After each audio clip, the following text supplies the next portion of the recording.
Capítol 3. El fil de la vida. Aquell dia, quan Bàrbara entra a casa dels seus pares amb el metge darrere i va trobar sa mare, mig perduda, s'entremí tota i notà un buit molt grans dins d'ella, perquè, de colp, s'adonà que el temps se li havia escoltat com l'aigua entre els dits. El fil de la vida li havia fugit amb tanta rapidesa com en aquella contalla que l'explicava l'àvia Maria, que diu que era una xiqueta que un dia, camí de sa casa, es trobà una dona força gran. Aquesta li va demanar aigua per caritat de Déu, i la xiqueta, que era prou de casa, es va emportar la vella i li donà beure i menjar. En agraïment per aquesta bona acció, la vella li regalà un rodet de fil i li digué: «Pren, filla, ací tens el fil de la vida, tingues coneixement en usar-lo». I això dit, se n'anà sense cap més explicació. La xiqueta restava bocabadada en el regal, perquè el fil d'aquell rodet lluïa com l'or, i qui sap si no era or i tot.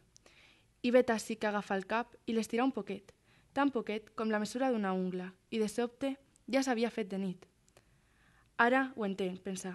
Si estire el fil, passa el temps. Quin bon regal. Quantes coses que em podré estalviar.